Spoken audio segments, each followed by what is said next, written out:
Isang paalala, ang video na ito ay ayon lamang sa aking sariling pananaliksik. Hindi ko nais na pilitin ang sino man na maniwala sa videong inyong matutunghayan. Kung hindi kayo kumbinsido sa mga impormasyon at taliwas ang inyong paniniwala sa kaalamang aking ilalahad, maaari kayong gumawa ng sarili ninyong pagsisiyasat para sa inyong kakontentuhan. Ang videong ito ay gabay lamang sa mas malalim na kaalaman at pag-intindi at hindi gawa ng isang profesional. Naniniwala ako na malaya tayong magbigay ng opinyon at suhestyon bilang malayang mamamayan ng Pilipinas. Maraming salamat po.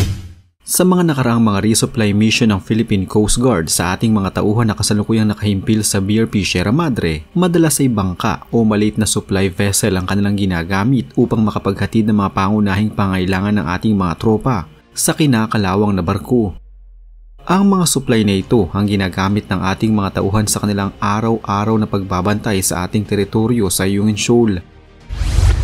Subalit kung gaano kadaming beses na hinatiran ng ating PCG ang ating mga tauhan sa BRP Sierra Madre, ay ganon din kadaming beses na hinarang ang ating resupply team ng China Coast Guard.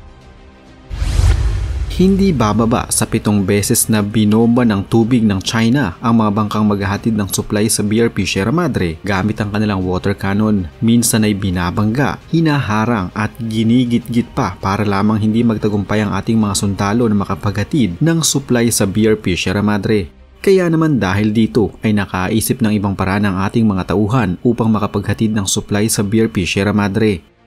Ito din ang ginagawa ng mga tauhan natin noong mga nakaraang taon na mas mabilis at mas iwas sa mga barko ng China. At ito nga ay ang pag-airdrop ng mga supply. Kung matatandaan, ito din ang ginagamit noon ng ating mga tauhan para makapaghatid ng supply sa ating mga tauhan sa BRP Sierra Madre.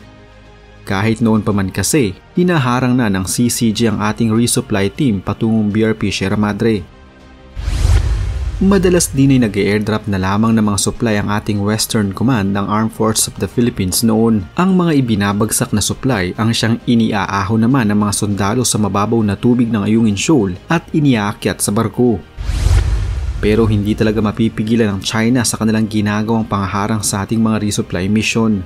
At ang mas matindi pa, isang bagong video ngayon ang inilabas ng China Coast Guard na kung saan tinutukan umano ng ating mga sundalo sa BRP Sierra Madre ng baril ang mga tauhan ng China Coast Guard noong kasagsagan ng airdrop supply mission ng ating mga tauhan sa ating mga sundalo sa BRP Sierra Madre. Base sa video na inilabas ng Chinese State Broadcaster na CCTV, nanutok umano ng baril ang 2 armadong sundalo ng Pilipinas na nasa deck ng barko nang lapitan sila ng mga nagpapatrulyang tauhan ng China Coast Guard. Subalit ayon kay AFP Chief General Romeo Bronner Jr., wala umanong katotohanan ng ginagawang pangakusa ng China ng panunutok natin ng baril sa kanilang mga tauhan. Nakausap po namin yung mga sundalo natin dun sa BRP Sierra Madre. Hindi po nila tinutukan yung Chinese, no? Hindi nila tinaas yung kanilang armas para tutukan yung mga Chinese. Hawak-hawak lang nila because of that right to self-defense. 4 na beses nag-airdrop ang ating mga tauhan sa BRP Sierra Madre noong 19 ng Mayo. Subalit ang isa sa mga ito ay kinumpiska ng mga Chinese at nang makita nila na pagkain ng nasa loob nito ay ikinalat at itinapon nila ito. Rubber boats had to go to that area para i-recover kung ano yung kaya nilang i-recover. But the thing is, lumapit ng masyadong malapit yung mga Chinese dun sa ating BRP Sierra Madre. And meron tayong rules of engagement na sinusunod. Na kapag may mga ganyan na nakikita nila na maaring threat, no, ay they have the right to defend themselves. Ayon pa kay Bronner, ang BRP Sierra Madre ay isang commission vessel. Nangangahulugan nito na otorisado itong magkaroon ng mga armas para sa self-defense, kaya wala din karapatan ng China na sabihan tayong hindi dapat armado ang mga sundalong nasa barko. Hindi nila tayo pwedeng sabihan, no, na hindi pwede yung mga weapons on board that ship. Pwede yon, that is authorized even under international law. Makikita din sa video na hindi naman itinaas ang baril at makikitang nasa waist level lamang ang mga ito. Wala ding sundalong maasinta ng kanilang mga target mula sa kanilang bewang dahil itinataas nila ito, inilalagay sa balikat at isinisipat sa kanilang mga target.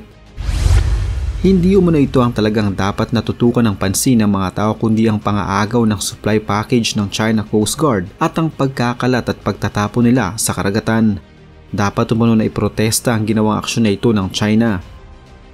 We are bringing supplies, humanitarian supplies for our troops in BRP Sierra Madre para mabuhay sila doon. No, dahil mga pagkain lang ang dinadala natin, pagkain, tubig, gamot, no? So, hindi dapat nila i-confiscate itong mga ito. Wala silang karapatan na ito. Narito ang aktual na video ng tugisan ng China Coast Guard at Philippine Coast Guard noong mangyari ang resupply mission. Yung pala ilabangan nila. Lako. Wala. Lapitan nyo kagad yung lapitan nyo kagad. Kinuha nila yung para drop. Yung item kagad, lapitan nyo, yung item. Ayun yung item Oo, talihan, ano lagat nila? Yung item yung lapitan nyo, yung item. Oh, may naulog. Huli niya naulog, pangkain nyo. Sa kanila yan, naulog yung tropa nila. Ha?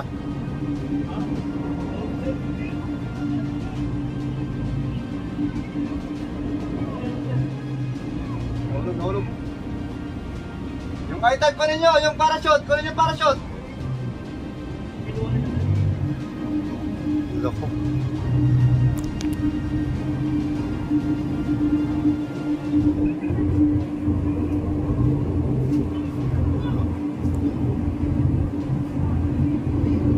Lako, meron pa parachute, oh. Loko to.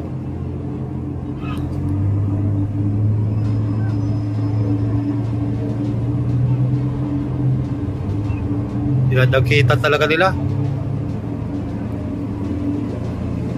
Ako, babagayin ata. Ultik na. Babagayin. Hilahin nyo lang, hilahin nyo yung parachute. Hilahin, dalhin sa pamura.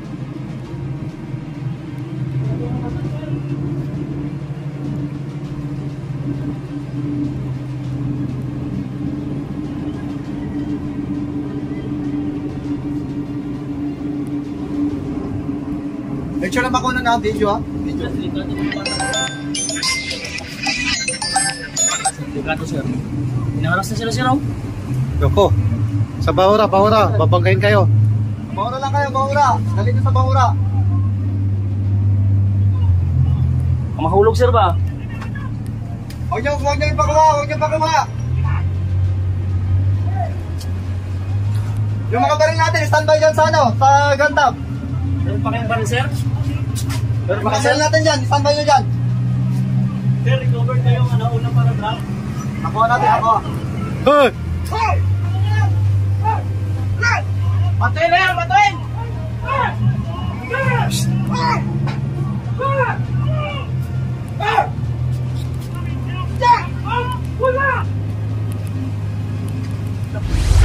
Ilang beses nang hinarang ng China ang ating mga resupply boat noong mga nakaraang taon upang makapaghatid ng supply sa ating mga tauhan na nakahimpil sa BRP Sierra Madre. Kaya naman sa pagkakataon ngayon, airdrop ang mas piniling paraan ng ating mga sundalo upang madalhan ng pangunahing pangailangan ang ating mga tauhan sa kinakalawang na barko.